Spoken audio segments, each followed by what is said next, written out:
अल बिरूनी तथा किताबुल हिंद, ख्वारिज्म से पंजाब तक। अल बिरूनी का जन्म आधुनिक उज्बेकिस्तान में स्थित ख्वारिज्म में सन 973 में हुआ था। ख्वारिज्म शिक्षा का एक महत्वपूर्ण केंद्र था और अल बिरूनी ने उस समय उपलब्ध सबसे अच्छी शिक्षा प्राप्त की थी। वह कई भाषाओं का ज्ञाता था, जिनमें सीरियाई, फारसी, हिब्रू तथा संस्कृत शामिल है। हालांकि वह यूनानी भाषा का जानकार नहीं था, पर फिर भी वह प्लेटो तथा अन्य यूनानी दार्शनिकों के कार्यों से पूरी तरह परिचित था, जिन्हें उसने अरबी अनुवादों के माध्यम से पढ़ा था। सन 1017 ईस्वी में ख्वारिज्म पर आक्रमण के पश्चात सुल्तान महमूद यहाँ के कई विद्वानों तथा कवियों को अपने साथ अपनी राजधानी गजनी ले गया। अल बिरूनी भी उनमें से एक था। वह बंधक के रूप में गजनी आया था, पर धीरे धीरे उसे यह शहर पसंद आने लगा और 70 वर्ष की आयु में अपनी मृत्यु तक उसने अपना बाकी जीवन यहीं बिताया। गजनी में ही अल बिरूनी की भारत के प्रति रुचि विकसित हुई। यह कोई असामान्य बात नहीं थी। 8वीं शताब्दी से ही संस्कृत में रचित खगोल विज्ञान, गणित और चिकित्सा संबंधी कार्यों का अरबी भाषा में अनुवाद होने लगा था। पंजाब के गजनवी साम्राज्य का हिस्सा बन जाने के बाद स्थानीय लोगों से हुए संपर्कों ने आपसी विश्वास और समझ का वातावरण बनाने में मदद की। अल बिरूनी ने ब्राह्मण पुरोहितों तथा विद्वानों के साथ कई वर्ष बिताए और संस्कृत, धर्म तथा दर्शन का ज्ञान प्राप्त किया। हालांकि उसका यात्रा कार्यक्रम स्पष्ट नहीं है, फिर भी प्रतीत होता है कि उसने पंजाब और उत्तर भारत के कई हिस्सों की यात्रा की थी। उसके लिखने के समय यात्रा वृत्तांत अरबी साहित्य का एक मान्य हिस्सा बन चुके थे। ये वृत्तांत पश्चिम में सहारा रेगिस्तान से लेकर उत्तर में वोल्गा नदी तक फैले क्षेत्रों से संबंधित थे। इसलिए हालांकि 1500 ईस्वी से पहले भारत में अल बिरूनी को कुछ ही लोगों ने पढ़ा होगा, भारत से बाहर कई अन्य लोग संभवतः ऐसा कर चुके हैं। किताबुल हिंद, अरबी में लिखी गई अल बिरूनी की कृति किताबुल हिंद की भाषा सरल और स्पष्ट है।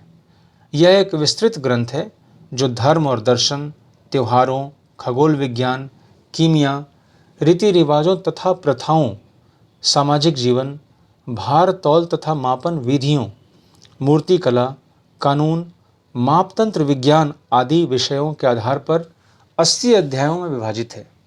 सामान्यतः अल बिरूनी ने प्रत्येक अध्याय में एक विशिष्ट शैली का प्रयोग किया, जिसमें आरंभ में एक प्रश्न होता था, फिर संस्कृतवादी परंपराओं पर आधारित वर्णन और अंत में अन्य संस्कृतियों के साथ एक तुलना।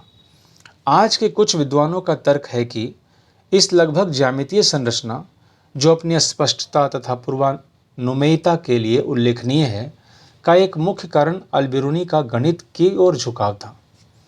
अल बिरूनी, जिसने लेखन में भी अरबी भाषा का प्रयोग किया था, ने संभवतः अपनी कृतियां उपमहाद्वीप के सीमांत क्षेत्रों में रहने वाले लोगों के लिए लिखी थी।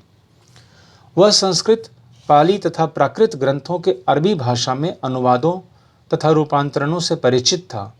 इनमें दंत कथाओं से लेकर खगोल विज्ञान और चिकित्सा संबंधी कृतियां सभी शामिल थीं।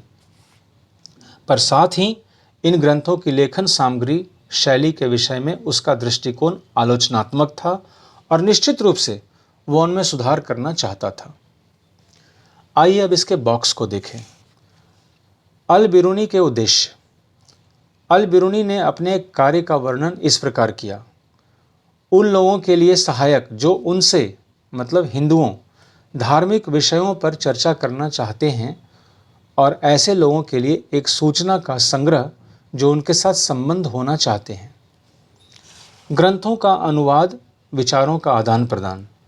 कई भाषाओं में दक्षता हासिल करने के कारण अल बिरूनी भाषाओं की तुलना तथा ग्रंथों का अनुवाद करने में सक्षम रहा। उसने कई संस्कृत कृतियां, जिनमें पतंजलि का व्याकरण पर ग्रंथ भी शामिल है, का अरबी में अनुवाद किया। अपने ब्राह्मण मित्रों के लिए उसने यूक्लिड, एक यूनानी गणितज्ञ, के कार्यों का संस्कृत में अनुवाद किया। हिंदू। हिंदू शब्द लगभग 6वीं-5वीं शताब्दी ईसा पूर्व में प्रयुक्त होने वाले एक प्राचीन फारसी शब्द जिसके प्रयोग सिंधु नदी के पूर्व के क्षेत्र के लिए होता था से निकला था। अरबी लोगों ने इस फारसी शब्द को जारी रखा और इस क्षेत्र को अल-हिंद तथा यहाँ के निवासियों को हिंदी कहा। कालांतर में तुर्कों ने सिंधु से पूर्व में रहने वाले लोगों को हिंदू, उनके निवास क्षेत्र को हिंदुस्तान तथा उनकी भाषा को हिंदवी का नाम दिया। इनमें से कोई भी शब्द लोगों की धार्मिक पहचान का द्योतक नहीं था। इस शब्द का धार्मिक संदर्भ में प्रयोग बहुत बाद की बात है।